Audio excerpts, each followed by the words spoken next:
Vamos avançar um pouquinho mais aí na parte de lógica, né, que a gente fez uma primeira aula lá em janeiro. E, dessa primeira aula, estou colocando ali o básico, né? A gente apresentou aí os conectivos lógicos com as suas devidas interpretações. Só para lembrar aqui aos que eventualmente não estavam, né? O tiozinho aqui é o símbolo aí que a gente tem usado para o conectivo negação, né? Aqui é o conectivo e, ou a implicação, se, então, e aqui ou condicional, né? Esse aqui a gente está chamando o conectivo condicional, e aqui o bicondicional, ou a gente lê P, se, somente, se, que, ou, eventualmente, P equivalente aqui, também é uma leitura possível. Bom, além disso, vimos lá na aula de janeiro algumas que a gente chamou de equivalências, né? E que são fórmulas do cálculo proposicional que apresentam sempre o mesmo valor verdade para qualquer interpretação lá que se tenha, para quaisquer valores, né, atribuídos às variáveis proposicionais. Eu já vou falar um pouco mais disso daqui a pouco aqui. Mas acho que nessa aula de hoje não vou usar nenhuma das equivalências.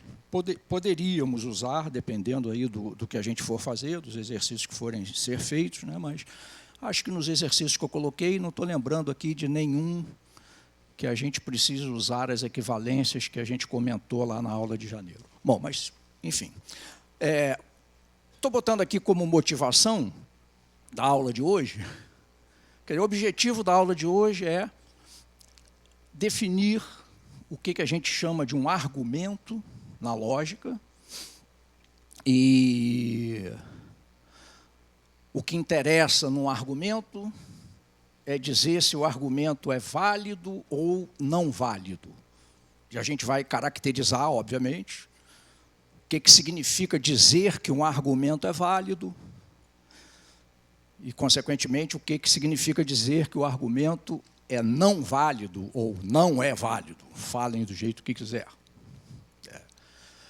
E aí eu coloquei aquele argumentozinho ali, bem simplesinho, né?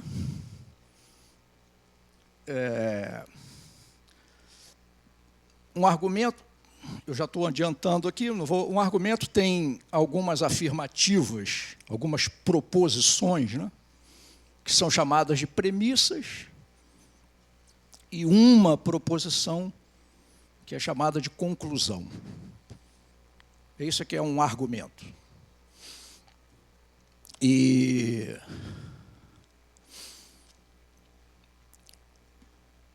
então, pronto, a motivação é essa da aula aqui.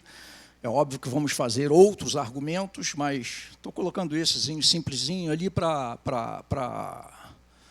como objetivo aqui da aula. Bom, e aí para isso, pessoal, a gente primeiro precisa definir aí, eu já até usei aqui, intuitivamente a gente já tem usado isso, eu tenho usado essa nomenclatura, acabei de falar ainda agora aqui, uma fórmula proposicional, tá certo? Mas nessa aula de hoje eu estou colocando aí uma definição mais formal, mais precisa, do que a gente chama de uma fórmula do cálculo proposicional. Tá certo? Então, vocês têm aí no material, fórmulas proposicionais são variáveis proposicionais. Não sei se todo mundo lembra aqui. Uma proposição, assim, grosso modo, é uma sentença simples qualquer, a qual a gente possa atribuir o valor de verdadeira ou falsa, sendo que, obrigatoriamente, ela tem que ser verdadeira ou falsa, e não pode ter uma terceira hipótese. Tá certo? Então, quando a gente fala proposição, aqui são sentenças simples. A gente pode pensar em sentenças de português mesmo. Sujeito, verbo, predicado, objeto, sei lá, qualquer coisa dessa.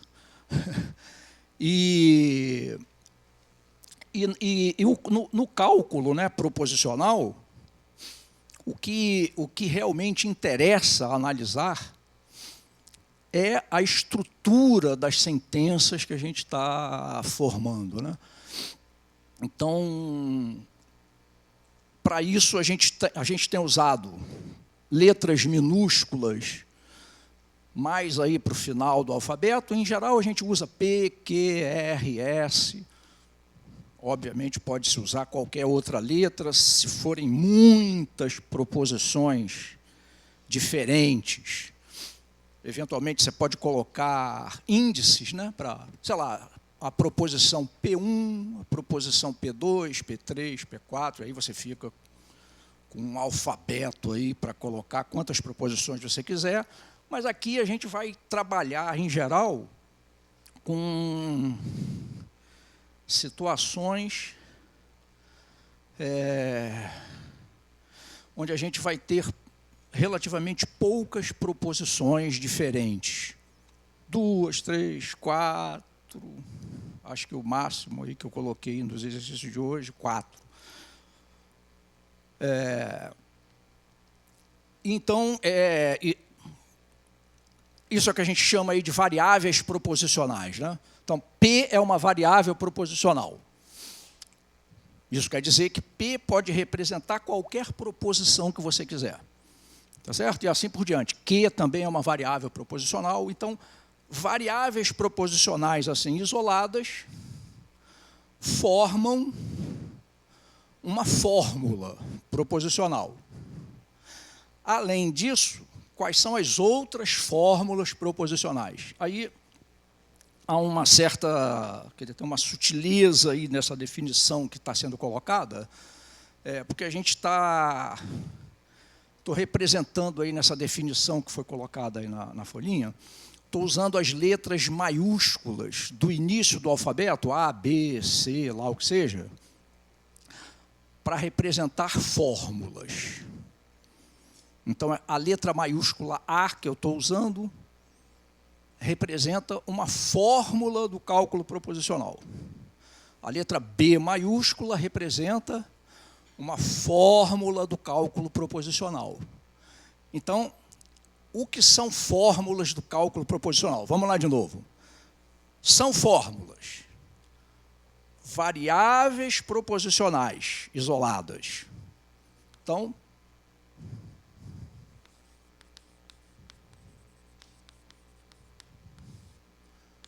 P, Q, R, são fórmulas. O que mais são fórmulas?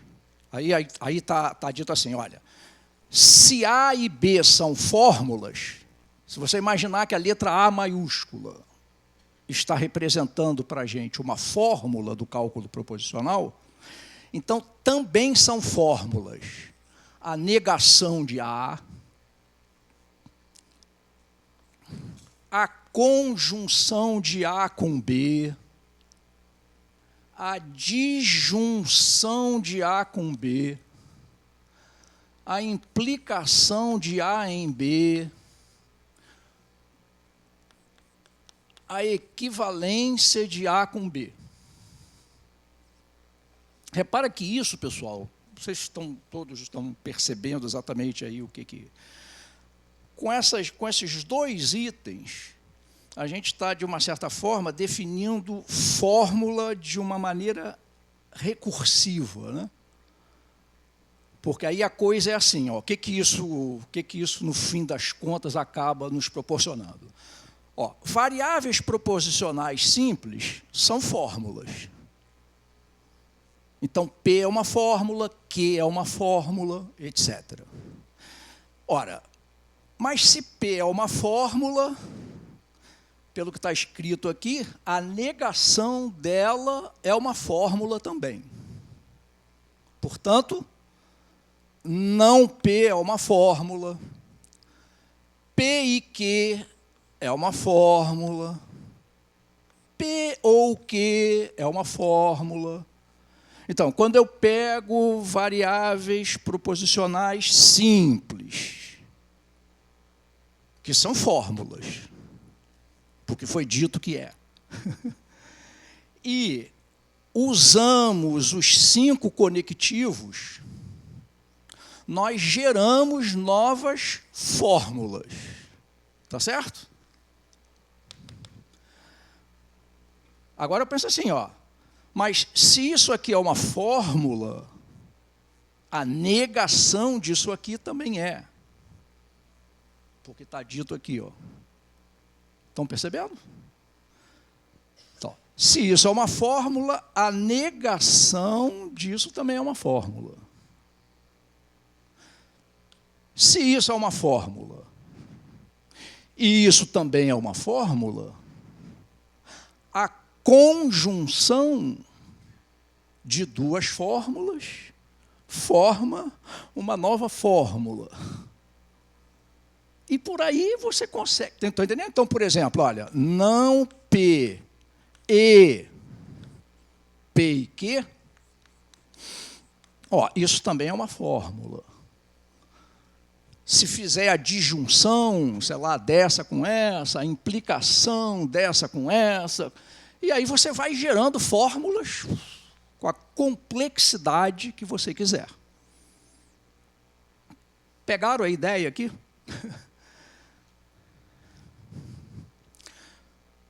Pergunta que eu faço é assim, olha, para ver se... E que a gente, em sala de aula, para ver se os alunos também pegaram a ideia aí que está sendo colocada. Será que isso aqui que eu vou escrever é uma fórmula?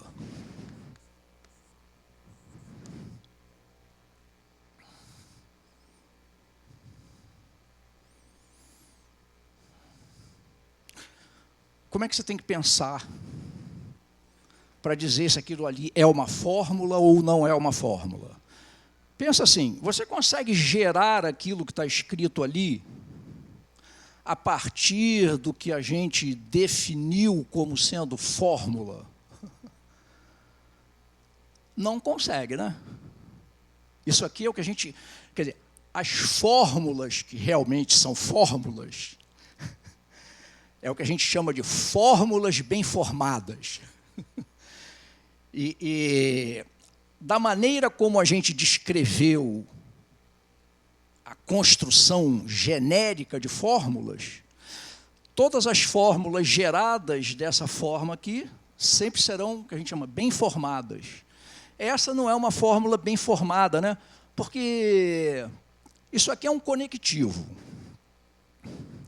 Bom, um conectivo, se ele estiver conectando 2 fórmulas, ele forma uma fórmula. P é uma fórmula, porque é uma variável proposicional. Mas a pergunta é, essa coisa que está escrita ali, ó, isso aqui, assim, é uma fórmula? Não, né? De acordo aqui com a construção que a gente descreveu, isso aqui não é uma fórmula. Então, isso aqui que está escrito, por exemplo, ó, não é uma fórmula. Tá certo?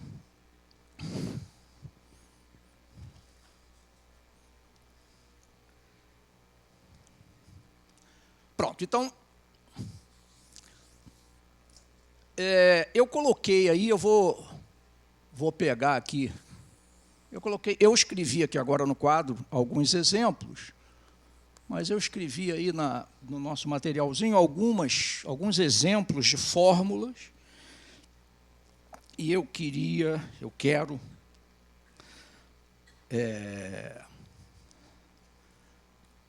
pegar os exemplos que eu coloquei aí para repetir aqui no quadro. Então, ó, uma P, né? P, uma variável proposicional pura e simples, é uma fórmula. P e Q é uma fórmula. P ou Q, deixa eu botar aqui do lado. P ou Q, I, R, é uma fórmula.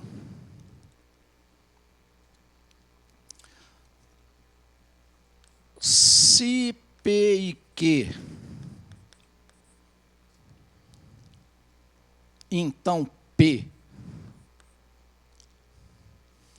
é uma fórmula. E eu vou botar, bom, se P ou Q, então P também é uma fórmula. E o último exemplo que eu coloquei aí é uma um pouco mais elaborada, que é se P, então Q, e se Q, então R, então se P, então R. Pronto, são exemplos aí de fórmulas. Ok. Bom, e aí, para completar a definição aí, né, eu não falei, mas escrevi aí, as únicas fórmulas do cálculo proposicional são essas formadas com as regrinhas que foram ditas. Tá certo? Nada que não tenha sido gerado a partir dessas regrinhas aqui que foram ditas será considerado uma fórmula. As únicas fórmulas são essas. Isso tem que ser dito, né, na sua construção também. Bom, ok. Bom, agora, um conceito que vem aí a seguir, que implicitamente a gente já usou na primeira aula, que é o conceito de fórmulas tautológicas, ou simplesmente tautologias. Então, precisamos primeiro, é um termo, né, um nome aí, fórmulas tautológicas, ou uma tautologia. O que quer dizer isso, né? O que é uma fórmula tautológica? Aí tem uma definição aí, ó. A gente diz que uma fórmula é tautológica se o valor verdade dela, a fórmula como um todo, for verdadeiro, quaisquer que sejam os valores verdade atribuídos às suas variáveis proposicionais. Está clara essa definição? Vamos ver aqui. Bom, pessoal, se P é uma proposição qualquer, é uma variável, né, proposicional, a gente tem duas opções para ela. Ou ela é verdadeira, ou ela é falsa.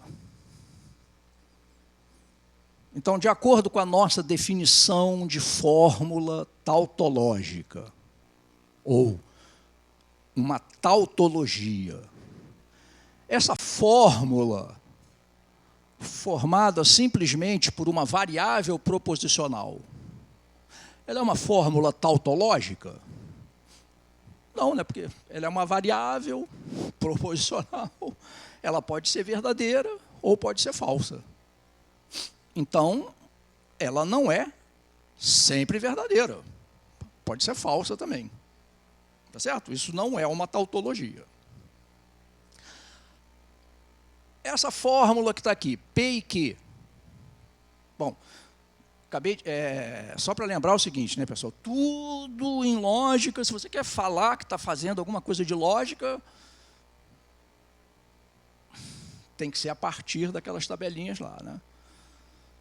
Fora, se não souber, né, se a gente não tiver com as tabelinhas, porque o que são aquelas tabelinhas, também só para lembrar aqui, né?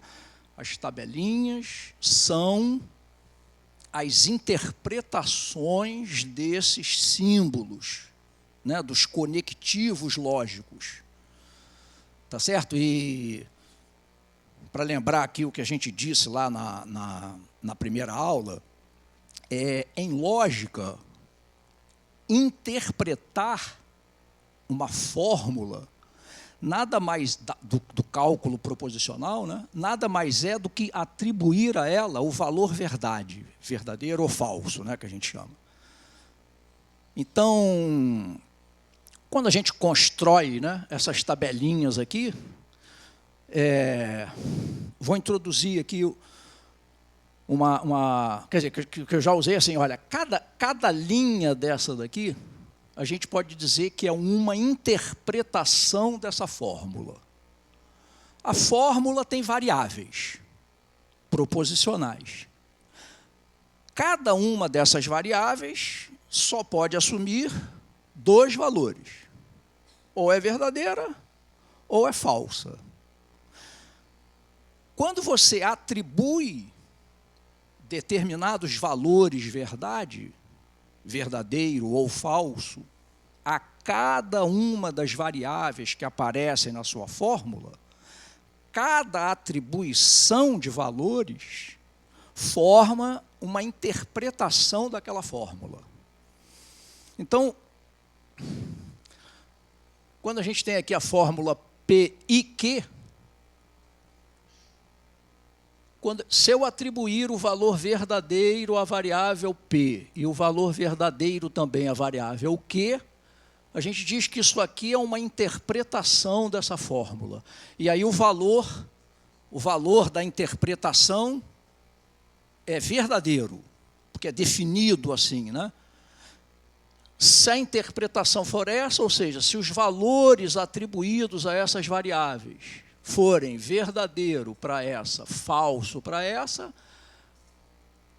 a interpretação é falso, e assim por diante. Então, essas tabelinhas aqui nos dizem quais são, né, porque são vários aqui, quais são os significados desses 5 símbolos, que são os conectivos do cálculo proposicional. Esse aqui, na realidade, é uma combinação já desse com aquele, né? Mas, como a gente usa com alguma frequência, a gente está acrescentando aqui também. Então, essas tabelinhas aqui, o que significa formar uma frase usando o conectivo ou, né? Esse aqui é o não, a leitura é assim, né? Não, só para lembrar aqui é o e, aqui é o ou. Bom, esse aqui tem várias maneiras de ler, mas talvez a mais usual é se.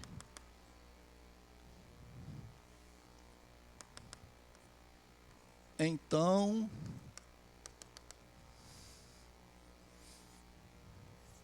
E esse aqui é se e somente se, né? Normalmente é a leitura mais usual também.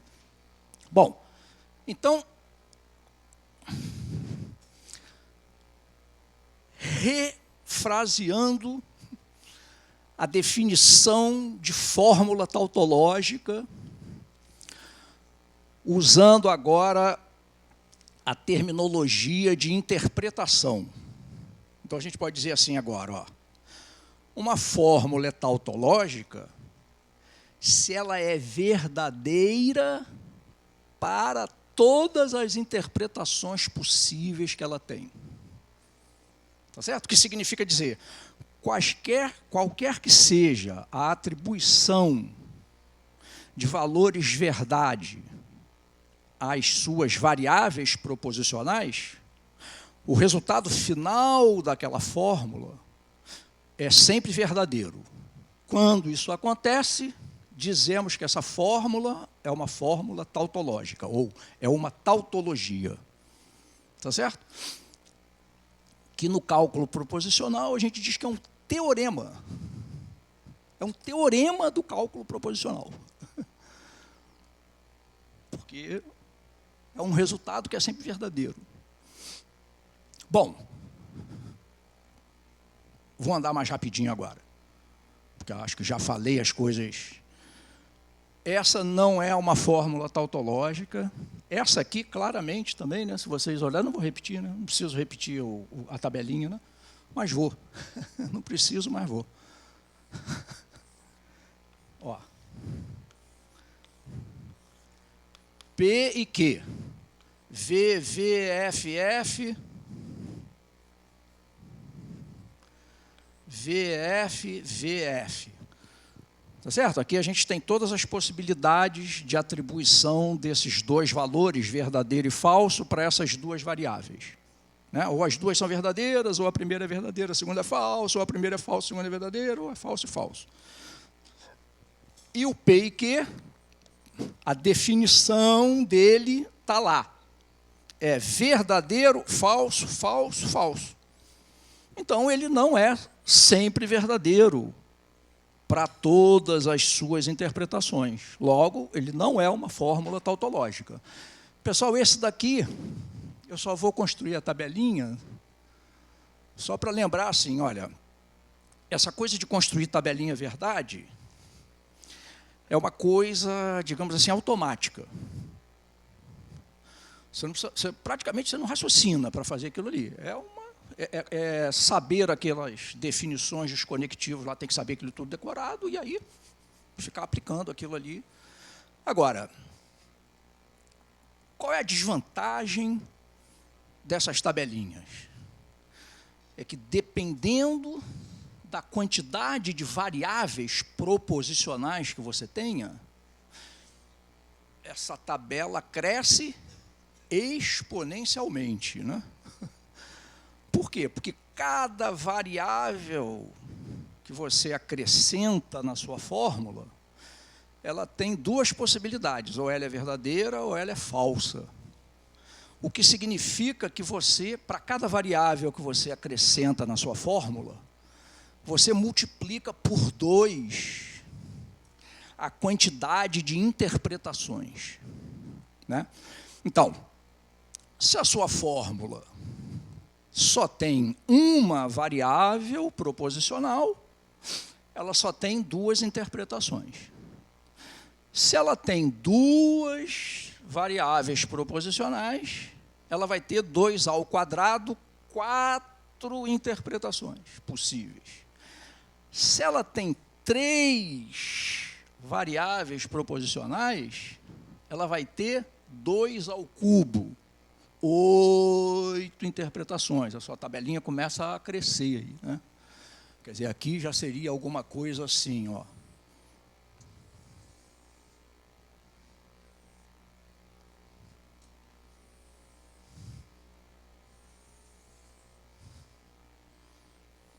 P,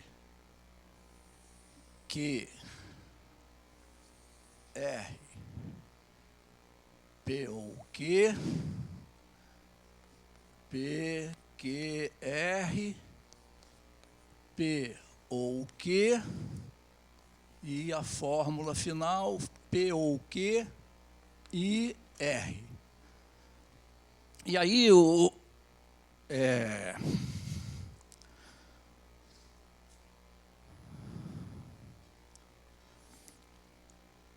estou dando umas gemidas assim de vez em quando, porque eu estou com um probleminha aqui de velhice, que tá me... Mas vamos lá, é só para não saberem, quando eu der uma gemida aqui, é uma gemida mesmo.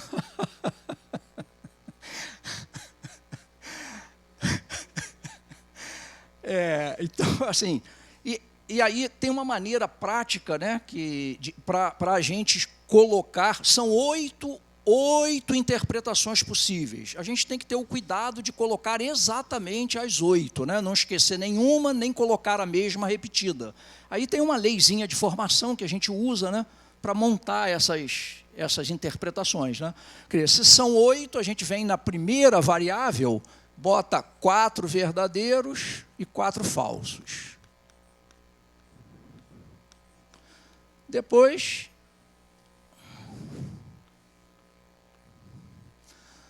na segunda variável, aí a gente bota de 2 em 2. Verdadeiro, verdadeiro, falso, falso. Verdadeiro, verdadeiro. Falso, falso. Pronto, e na última, no caso aqui, você vai alternando. Verdadeiro, falso, verdadeiro, falso, verdadeiro, falso, verdadeiro, falso. Pronto, isso garante que você não esqueceu nenhuma e também não repetiu nenhuma. Tá certo? Se fossem 4 variáveis, 2 à quarta seriam 16 interpretações possíveis.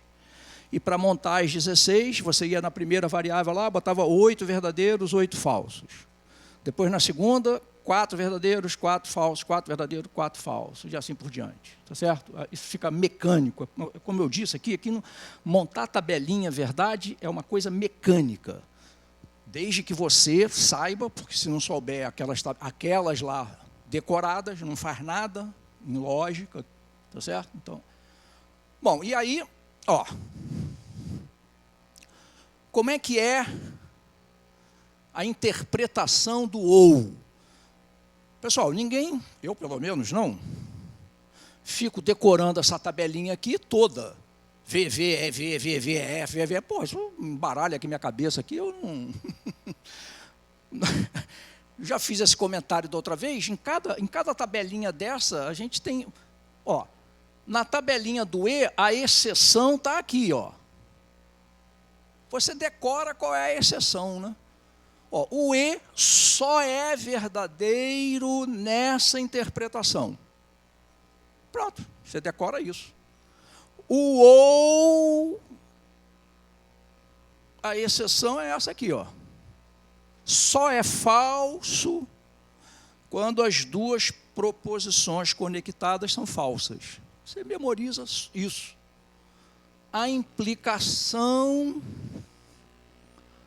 só é falsa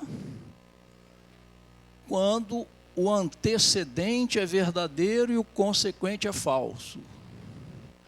Pronto, e o bicondicional, que a gente chama, e aí por isso eu, de uma certa forma, gosto de lembrar que a gente também pode ler esse símbolo aqui como equivalente. Então, P equivalente a quê?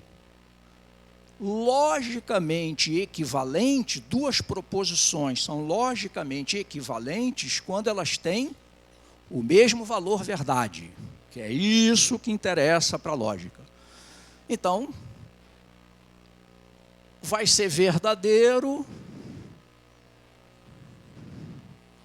quando os valores forem iguais. Verdadeiro e verdadeiro fica verdadeiro. Falso com falso fica verdadeiro. Porque são equivalentes, tá certo? Pronto, então vamos lá. P ou Q. Então, é fazer um ou com essas duas colunas aqui, ó. Só vai dar falso se as duas forem falsas. Então, ó, vai dar falso aqui, vai dar falso aqui. Em todas as outras interpretações vai dar verdadeiro.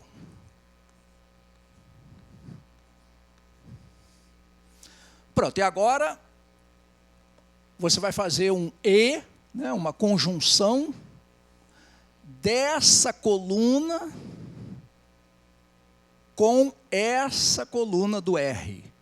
Então, agora vai fazer conjunção, vai fazer o E dessas duas colunas. Aí você sabe lá decorado, o E só é verdadeiro quando as duas são verdadeiras. Então, aqui as duas são verdadeiras, vai dar verdadeiro. Aqui as duas são verdadeiras, vai dar verdadeiro. Aqui as duas são verdadeiras, vai dar verdadeiro. E só, o resto é falso. Falso, falso, falso. Falso e falso. É uma tautologia? Não, porque ela não é sempre verdadeira. Ela não é sempre verdadeira para qualquer interpretação lá que você tenha.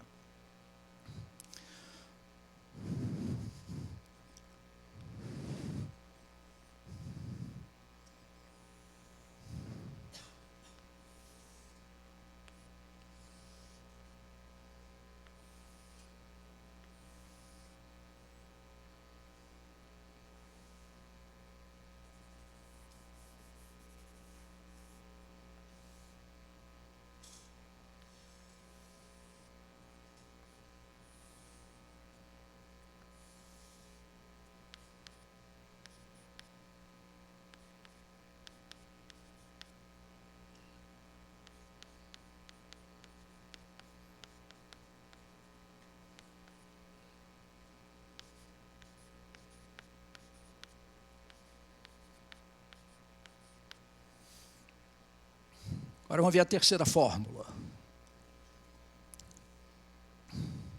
Só tem duas variáveis, né? P e Q. Então, tem 4 interpretações. Pronto, fiz uma coluninha aqui para colocar o P e Q. Então, verdadeiro aqui, falso no resto. Pronto, agora você vai fazer uma implicação em que essa coluna é o antecedente e essa primeira coluna é o consequente. Ó. Você vai fazer agora uma implicação assim, ó, dessa coluna para essa. Certo? Como é que é a interpretação do condicional, né, da implicação? Como é que é a interpretação dela? Só é falsa se o antecedente for verdadeiro e o consequente falso. Em qualquer outra hipótese, verdadeiro. Isso é que é a interpretação aí do... Então, ó. Antecedente verdadeiro. Consequente verdadeiro. Verdadeiro. Vou lá de novo.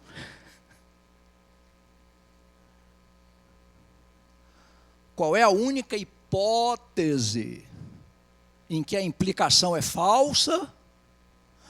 Quando o antecedente é verdadeiro e o consequente falso. Então, se o antecedente é falso, a implicação é verdadeira. Antecedente falso, não interessa o que está lá no consequente. Isso aqui vai ser verdadeiro, verdadeiro e verdadeiro.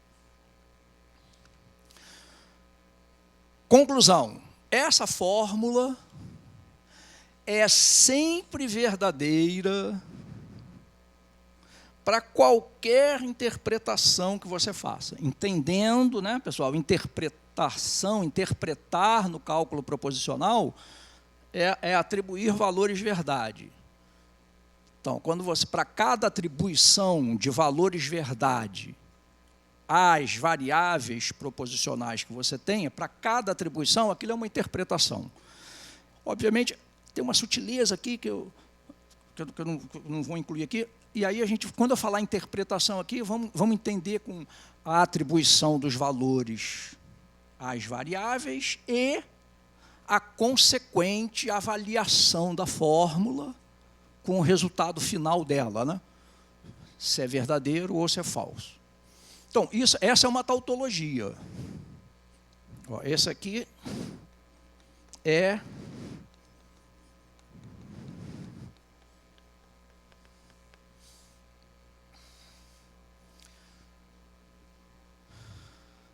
Se vocês olharem bem, que fórmula é essa? Vocês veem que faz todo sentido que ela seja tautológica, né? Faz todo sentido que ela seja um teorema. Por quê? Olha bem o que essa fórmula está dizendo. Se P e Q... Então, pensa assim, se P... Isso é uma implicação. Se esse antecedente for falso, por definição da implicação, a implicação é verdadeira. Então, quando a gente pega uma implicação e quer avaliar se ela é verdadeira ou falsa, a gente pode praticamente só pensar na hipótese em que o antecedente é verdadeiro. Porque é isso que, no fundo, em matemática, a gente está querendo, né? O antecedente de uma implicação são as suas premissas, as suas hipóteses. É aquele se isso aqui for verdadeiro, então, se aquilo lá obrigatoriamente for verdadeiro também, essa sentença toda vai ser verdadeira. E você vê que nesse caso é óbvio, não é? Por que é óbvio? Porque isso aqui é uma conjunção. P e Q. Se ela é verdadeira, qual é a única hipótese em que a conjunção é verdadeira? Qual é a única hipótese em que a conjunção é verdadeira? Quando as duas proposições conectadas pelo E são verdadeiras. Então, o que essa fórmula lá está dizendo é assim, ó, o que aquela fórmula está dizendo? Está dizendo assim, pô, se P e Q é verdadeiro, o P é verdadeiro.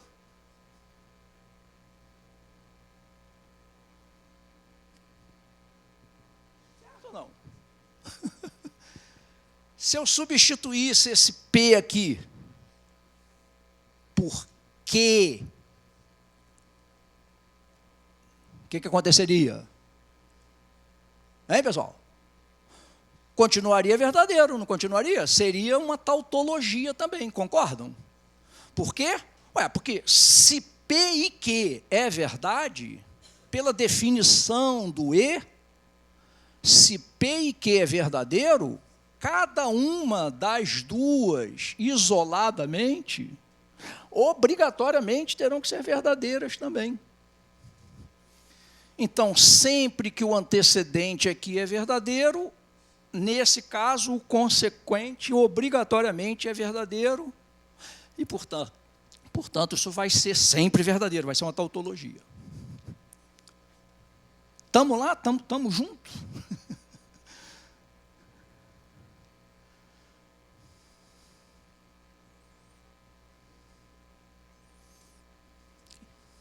E aqui? Agora, usando essa última coisa que eu falei, sem fazer a tabelinha, sem fazer a tabela. Isso aqui é sempre verdade? Bom, se isso aqui for falso, a implicação é verdadeira. Eu não preciso nem me preocupar com a hipótese disso aqui ser falso. Se é falso, a implicação vai dar verdadeira. O que eu tenho que me preocupar? Bom, se esse antecedente é verdadeiro, o consequente obrigatoriamente vai dar verdadeiro também? Se isso acontecer, essa fórmula vai ser tautológica. Se não, ela não é tautológica. Pessoal, aqui é um ou. Se P ou Q é verdade, então, obrigatoriamente, P tem que ser verdade? Não, porque a gente sabe que na interpretação aqui do nosso ou, para que o nosso ou seja verdadeiro, basta uma das duas ser verdadeira. Então, por exemplo, olha, nessa interpretação aqui do ou, ele é verdadeiro e o P não é falso. Né? Então, eu vou ter uma interpretação aqui, ó, quando esse P aqui é falso e o Q é verdadeiro, esse P ou Q fica verdadeiro. Como P é falso, implicação com antecedente verdadeiro, consequente falso, ó, essa fórmula toda vai dar falsa. Nessa interpretação. Basta ter uma interpretação em que a sua fórmula fica falsa, para que ela não seja um teorema, para que ela não seja uma tautologia. Entendeu? Teorema, tautologia, aqui no caso, tem que ser sempre verdade, em qualquer interpretação que você dê. Todo mundo já... Vou me abster de fazer o último, mas na intuição também dá para ver que é tautológico ou não? Né? Isso é uma coisa que a gente usa, a gente raciocina assim direto, né? Se P implica Q e Q implica R, então P implica R. Tá certo? No fundo é isso que essa fórmula está dizendo para a gente. Tá? Pronto. Todo mundo ok? Então, o que são fórmulas tautológicas? Chamadas tautologias, simplesmente. Pessoal, vimos uma maneira já formal de verificar se uma determinada fórmula é tautológica ou não. A maneira automática de fazer isso é construir uma tabela verdade para aquela fórmula. E ver a última coluna lá, a coluna correspondente à fórmula em si. Se ela for sempre verdadeira, para todas as interpretações possíveis, ela é uma fórmula tautológica. Tá certo? Agora, repetindo aí o comentário que eu fiz ainda há pouco, a desvantagem é o trabalho braçal por conta da quantidade de variáveis que a sua fórmula tenha. Até 3 variáveis, razoável, né? 4, você faz uma carinha feia assim, mas, pô, vai lá, né? 16 linhas, mas tudo bem, pô. Agora, 5 variáveis, já são 32. 6 variáveis, 64 interpretações. Pô, aí começa... Mas, se você pensar em automação, né? Se você pensar em fazer isso computacionalmente, para o computador, cara, 2, 4, 8, 16, 64, 1024, 1 milhão, não sei o quê, está pronto. Mas a gente fazendo na mão, e o objetivo aqui, obviamente, é fazer na mão, né? Porque a intenção é usar isso aí para alunos do ensino médio. Então, e aí eu já informalmente mostrei uma alternativa que a gente tem. É claro que não tão resumido assim que nem eu fiz, né? Eu aqui estou com o microfone aqui na mão, estou escrevendo, mas estou falando também com vocês, né? Estou explicando o que eu estou escrevendo. Se eu vou só escrever, eu tenho que justificar o que eu estou escrevendo, né? Uma vantagem das tabelas é que elas, por si só, são autoexplicativas. Pá, você não precisa falar mais nada. Bota lá a tabela e diz embaixo, é tautológica, não é tautológica. Se você for por outros caminhos, né, for ficar raciocinando, pegando subfórmulas, como a gente diz, né, pedaços da sua fórmula e analisando, né, que é o que a gente faz normalmente raciocinando, tá certo? Esse tipo de coisa aqui é uma alternativa, só que a gente precisa escrever um pouquinho mais, um pouquinho melhor, para ficar claro, né, o que a gente realmente está fazendo. Eu vou falar sobre isso também. Bom, eu perguntei quais das fórmulas dos exemplos aí são tautológicas, né? Ó, essa é tautológica, essa não é tautológica e essa última, se fizer aí, é tautológica também. Então, dos exemplos aí que eu tinha citado, só essas duas, né? Só essa e essa é que são tautologias. Tá? Bom,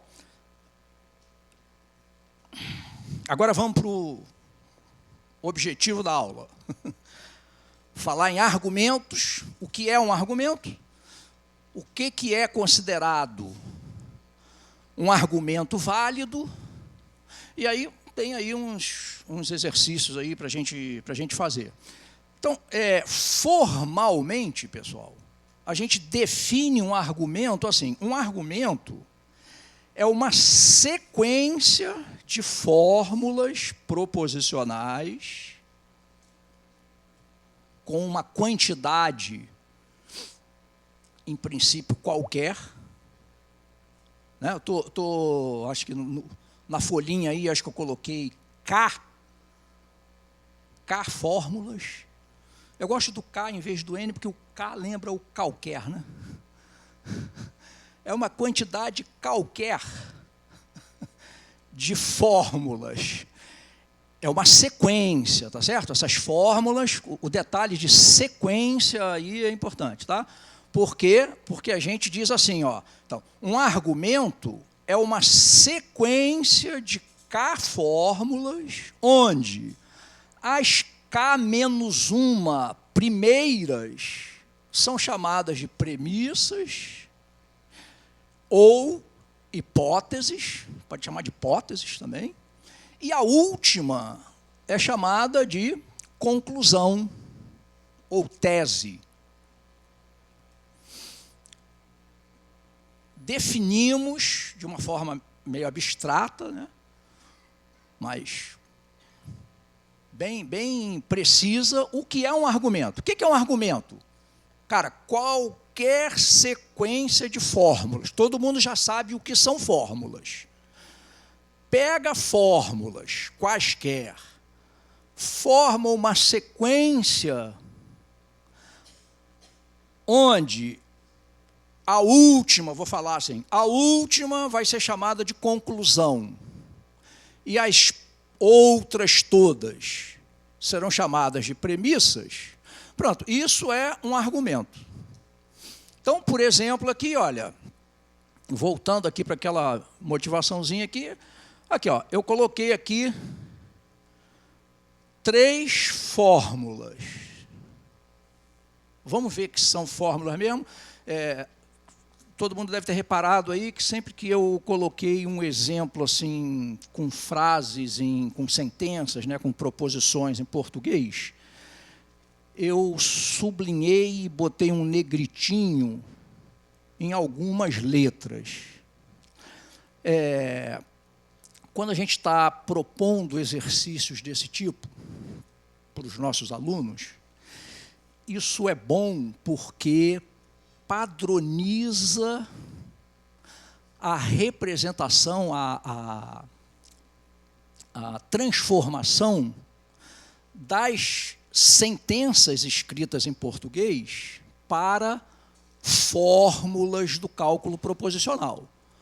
Porque a primeira coisa que a gente faz na hora de analisar um argumento, quando ele vem escrito assim em português, é justamente tentar traduzir as sentenças escritas em português para fórmulas do cálculo proposicional. E aí, para isso, a gente vai precisar usar umas letrinhas, né, para representar as nossas variáveis. Se a gente deixar isso livre, cada um acaba escolhendo uma letrinha diferente do outro. Aí, na hora que você vai depois corrigir lá e tudo mais, fica tudo uma confusão, você tem que ficar vendo o que esse aluno chamou de P, o outro é R, o outro é W, o outro é A. O objetivo dessas letrinhas sublinhadas em negrito é a sugestão, que no caso aí eu estou dando, para o nome da variável proposicional que eu estou querendo usar para representar essa proposição aqui. Então, aqui, ó, se chove, eu quero representar isso com a letrinha C. Então, as ruas ficam molhadas. Eu vou representar a proposição as ruas ficam molhadas pela letrinha M. Então, aquele argumento lá, bom, vou apagar aqui agora, porque agora já não preciso mais disso.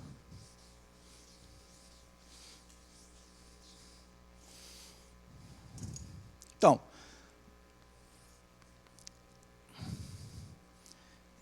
traduzindo esse argumento para a linguagem da lógica. Primeira premissa: se chove, se, então as ruas ficam molhadas, é uma proposição que eu vou representar pela letrinha M. Pronto, isso é uma fórmula. Segunda premissa, as ruas estão molhadas. Que fórmula é essa? M.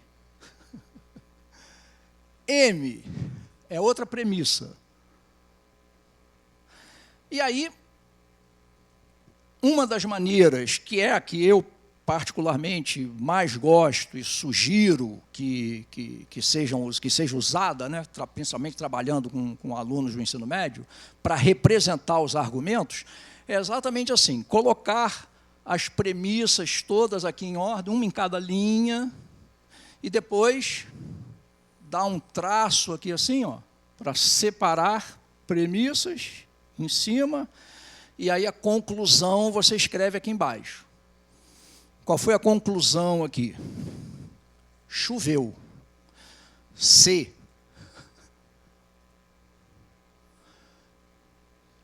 Pessoal, qualquer livro de lógica, assim, mais coisa, em português, aí pelo menos, né, que a gente pegar, e que trabalha com exemplos escritos, com proposições escritas em linguagem natural, né, no caso, em português, normalmente chama-se atenção para isso. Esse mapeamento aí de sentenças do português, vamos dizer assim, para proposições da lógica, em algumas situações, é meio crítica, é meio, às vezes, uma forçaçãozinha de barra. Principalmente quando você tem, como nesse exemplo aí, coisas que falam de tempos de verbo, né? Choveu, choverá, chove. Você começa a botar temporalidade aí nessa coisa, às vezes isso dá certas distorções na sua interpretação.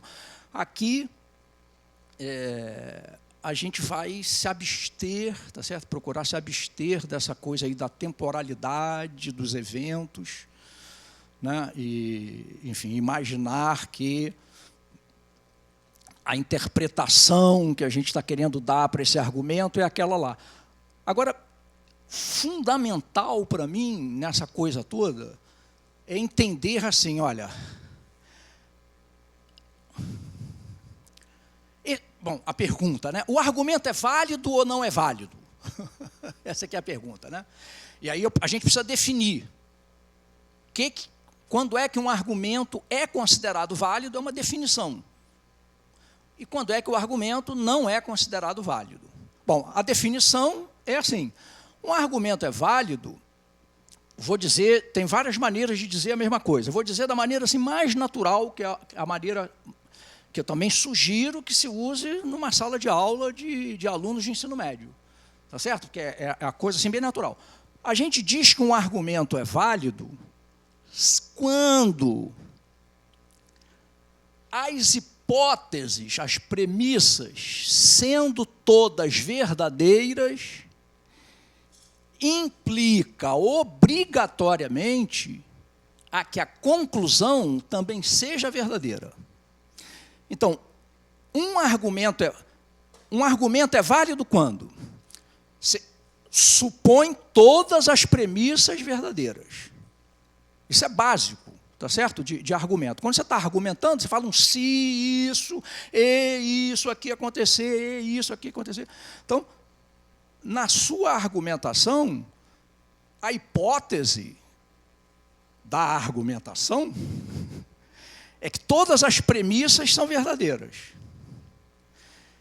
E você vai dizer que o seu argumento é válido se essa veracidade de todas as premissas implicar obrigatoriamente a veracidade da conclusão. Se houver alguma interpretação que faça todas as premissas ficarem verdadeiras, mas faça a sua conclusão ficar falsa, se houver isso, um casinho, o argumento não é válido. Então, quais são as maneiras que a gente vai ter de verificar se um argumento é válido? Uma delas, pessoal, isso que eu acabei de dizer, vê se todo mundo concorda. Ó. Dizer que o argumento será válido quando, por definição, a veracidade das premissas implicar obrigatoriamente a que a conclusão seja verdadeira, significa, uma outra maneira de dizer isso é assim, olha, se eu fizer uma conjunção de todas as premissas, implicando na conclusão, o que eu formei aqui?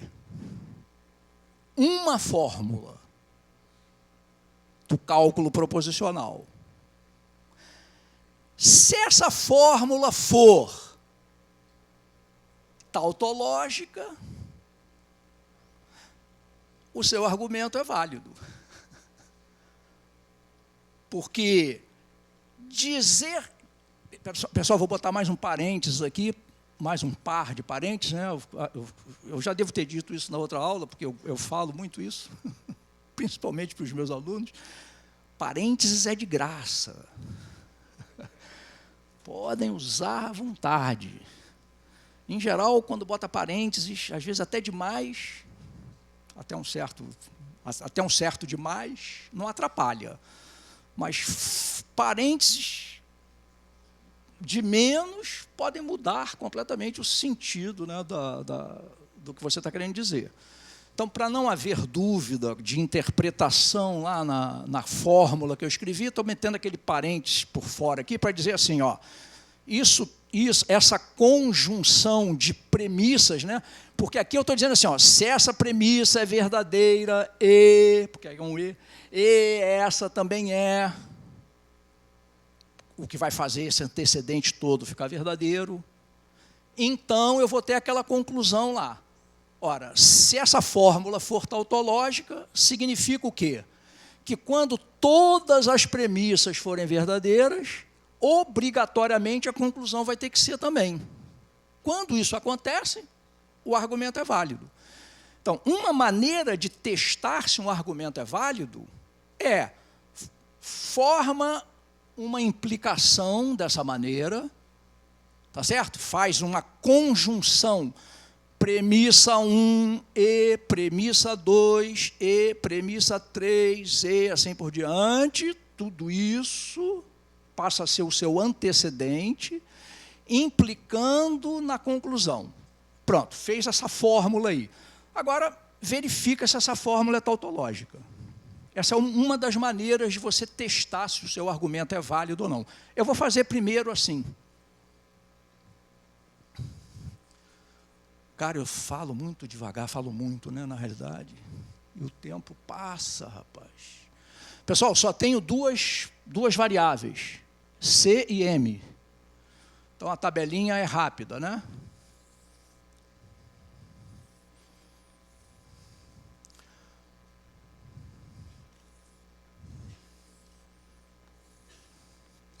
Então, vamos lá. C, M. C implica M, e aí aqui a fórmula toda. C implica M e M, então C. V, V, F, F, V, F, V, F. Antes de acabar, qual é o chute aí da plateia? É válido ou não é válido, pessoal? Não, né?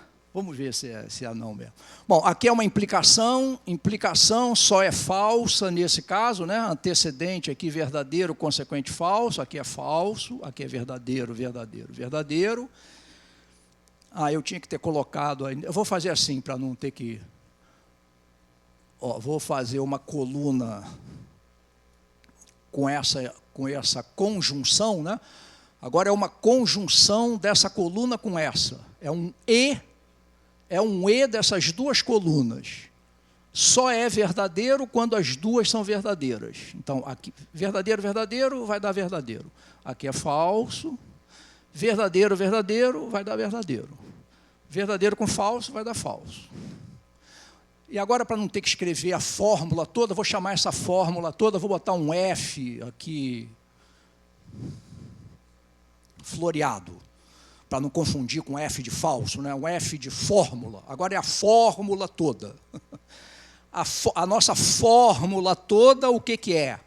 É uma implicação dessa coluna para essa.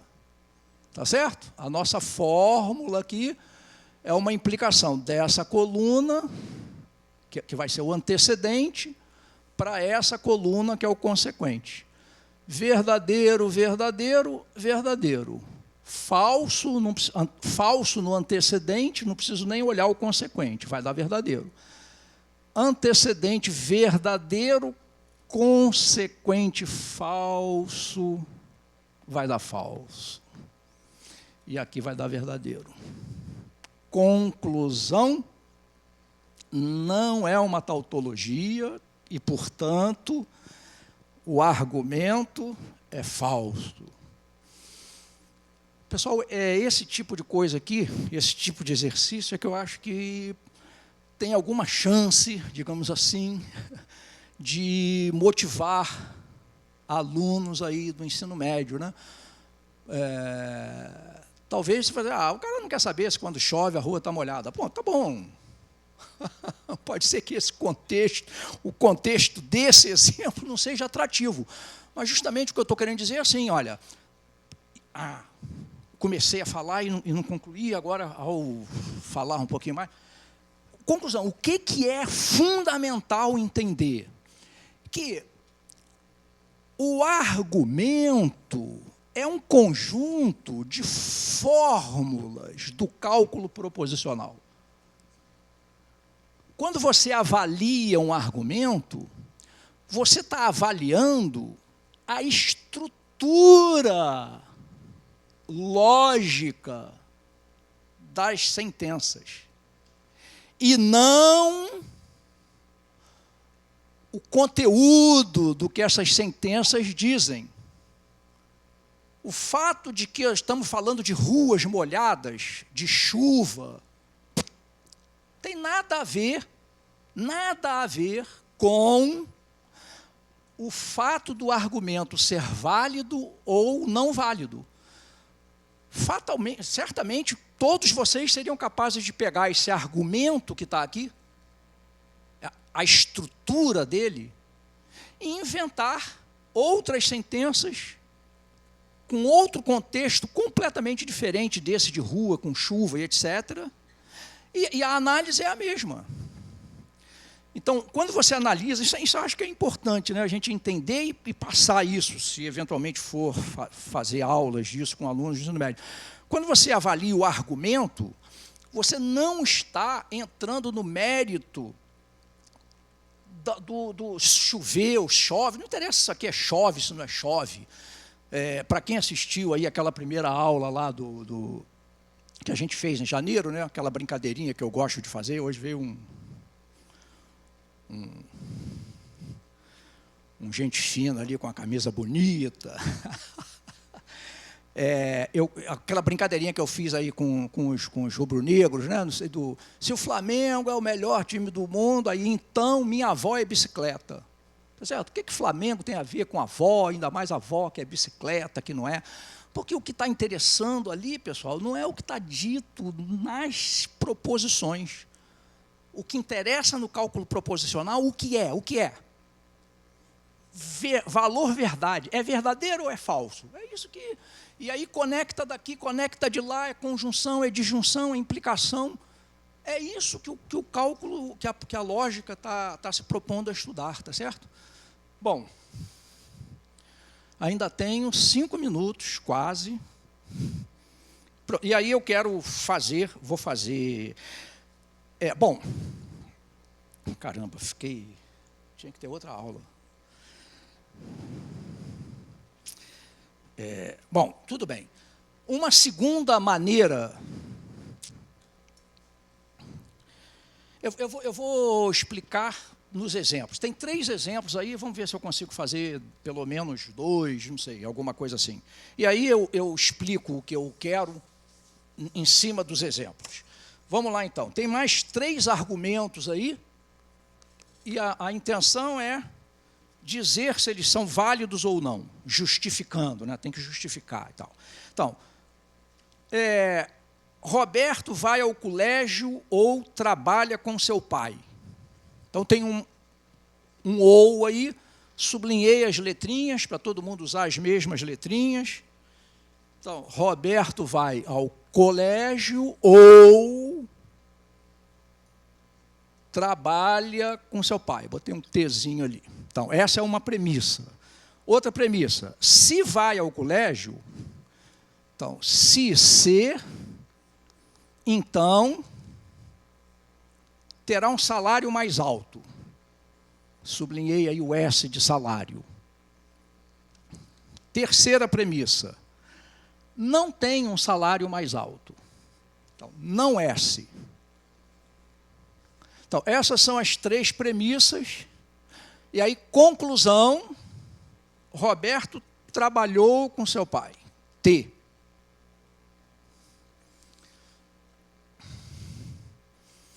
Bom, nesse caso, a gente tem 3 variáveis proposicionais.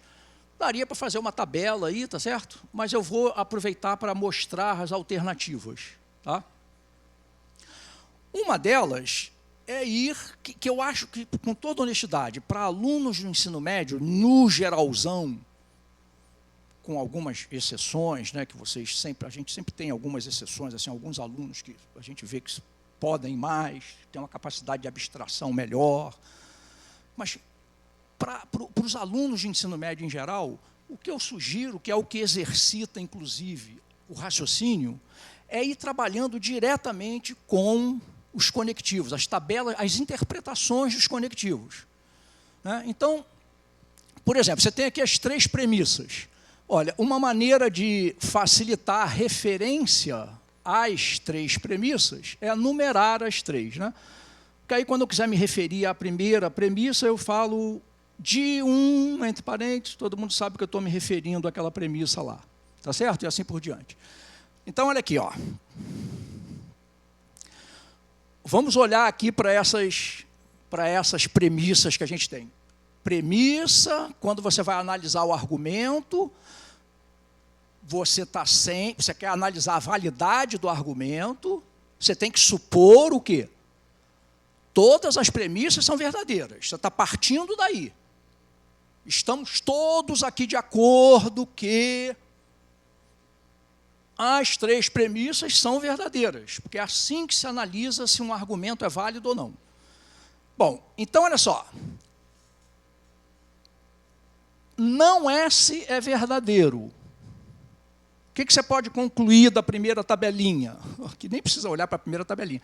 Se a negação de S é verdadeiro, S é falso. Tá certo? Vou fazer assim.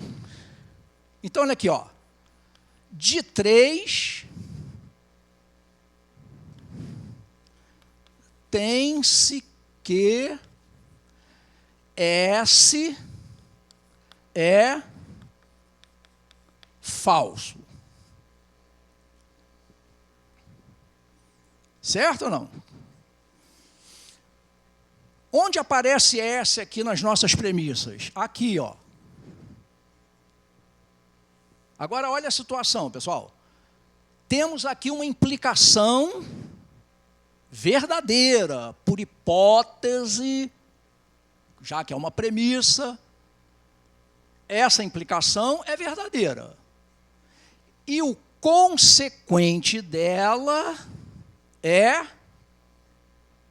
falso. Uma implicação verdadeira e o consequente falso. Todo mundo vendo que só tem essa possibilidade aqui? Uma implicação verdadeira com consequente falso. Olha, se o consequente é falso, se o antecedente fosse verdadeiro, a implicação seria falsa. Mas como essa implicação é uma premissa, por hipótese, ela é verdadeira. Então, ó, implicação verdadeira, você está numa dessas três aqui. Com consequente falso, só pode ser essa. Qual é a conclusão que você tira? O antecedente dela tem que ser obrigatoriamente falso também. Porque se o antecedente fosse verdadeiro, com consequente falso, a implicação seria falsa. Então, aí você tem que agora dar uma explicada nisso aqui, de alguma forma, né? Aí você bota lá assim, olha, de 2, pronto. Como? Aí você pode botar assim, ó, como o consequente, que no caso é o S, né? É falso, tem-se que o antecedente é falso também. Isto é, se é falso,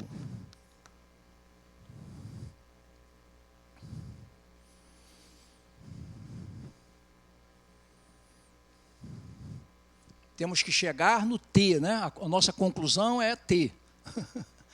Mas agora eu já sei que o C é falso. Aí eu vou lá na primeira premissa. Pessoal, a primeira premissa é um ou, uma disjunção verdadeira, porque é uma hipótese, é uma premissa, tem que ser verdadeira. Ora, se C é falso, e esse ou é verdadeiro, qual é a conclusão? O T tem que ser verdadeiro. Por quê, pessoal? Porque o ou, para ficar verdadeiro, tem que ter pelo menos uma das proposições que ele está conectando verdadeira. Se uma delas é falsa, e o ou, a sentença como um todo, é verdadeira, a outra proposição tem que ser verdadeira. O que nós estamos fazendo? Raciocinando, tá certo? Eu acho que, por isso que alguns perguntam, pô, vale a pena fazer alguma coisa de lógica, né, para aluno de ensino médio? Dependendo dos exemplos que você pegar, dependendo dos assuntos que você botar aí nos seus argumentos, eu acho que essa coisa de argumento é a coisa assim que eu acho que fica mais próximo, tá certo? E aí você, pô, vai fazendo o cara pensar, porque o raciocinar é isso, né? É usar conhecimentos que você já sabe para inferir, para concluir conhecimentos novos, tá certo? Então, agora, para concluir aqui, né, seria isso, ó, de 1, vírgula, como C é falso, tem-se que T é verdadeiro.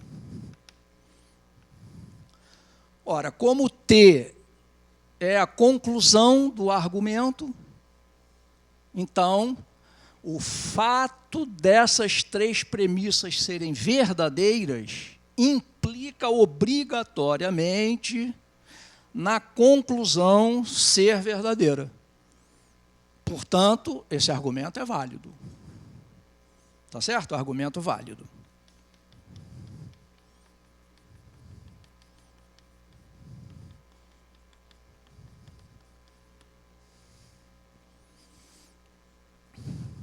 Para terminar, 5 minutinhos, já roubei 5, vou roubar mais 5 de vocês, posso? Se eles disserem que pode, eu posso. para fazer o terceiro exemplo aí. Pô, até para justificar a camisa do meu amigo ali. Pessoal, eu vou deixar de lado e, com toda a honestidade, é claro que eu queria ter feito, né? E eventualmente vou fazer numa próxima aula, nem que seja assim no iniciozinho, só para essa coisa aí das regras de inferência que eu coloquei aí, porque isso já vai para um nível de abstração, um degrau aí pelo menos acima, tá certo? Só os alunos com mais capacidade de abstração é que conseguem usar regras de inferência. Nada mais são do que essas situaçõezinhas que a gente usou aqui. Ah, pô, se essa implicação é verdadeira e o consequente é falso, então o antecedente tem que ser falso também. Aí você transforma isso numa regra. Dá um nome pomposo para ela, alguns aí em latim, né? Assim, isso pode estimular alguns alunos gostam desse tipo de coisa, né? Gostam de dizer, pô, usando a modus ponens, usando a modus tollens. A modus tollens é essa que a gente usou aqui, ó. Se a implicação é verdadeira e a negação do consequente, a negação é verdadeira, o que faz o consequente ser falso, te leva a concluir que o antecedente tem que ser falso. E, portanto, a negação do consequente, do antecedente, é verdadeira. Então, a regra modus tollens é assim, se eu tenho, vou botar P e Q, se eu tenho uma implicação assim, sei que ela é verdadeira, e se eu sei que a negação do consequente também é verdadeira, premissas, né? São premissas, vamos dizer lá, do meu argumento, o que eu posso sempre concluir nessa situação?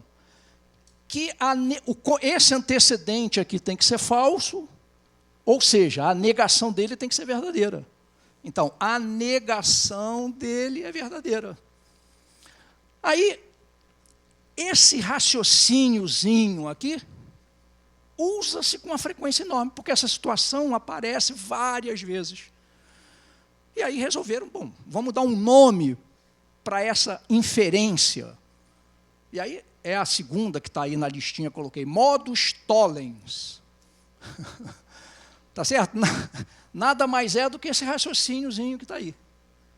E aí tem esses outros nomes, silogismo, disjuntivo, silogismo, não sei das quantas, enfim, uns nomes. Os nomes, como sempre, não servem para nada, a não ser para você fazer referência àquela regra, entendeu? Mas são raciocíniozinhos que se repetem e que a gente procura, bota eles como nobres, dá nomes para eles, para poder se referir a ele, não ter que ficar fazendo sempre o raciocínio. Você só cita e usa o resultado. A letra C, vamos lá. Ó. Se o Vasco for campeão brasileiro em 2019, você vê que esse negócio permite você viajar. Tá certo? Sem ofender ninguém. Se o Vasco for campeão. Tá certo? É um argumento que eu estou usando, se. Então, se o Vasco for campeão brasileiro em 2019, então ganharei dinheiro, muito dinheiro, e comemorarei a noite toda. Depois, se comemorar a noite toda, então, se N, então terei ressaca na manhã seguinte. Ressaca. O Vasco será campeão brasileiro em 2019, ou não me chamo branco. Então, o Vasco será campeão, ou não me chamo branco. Me chamo branco. Meu nome é branco. Branco. Logo, conclusão, terei ressaca na manhã seguinte. Ressaca.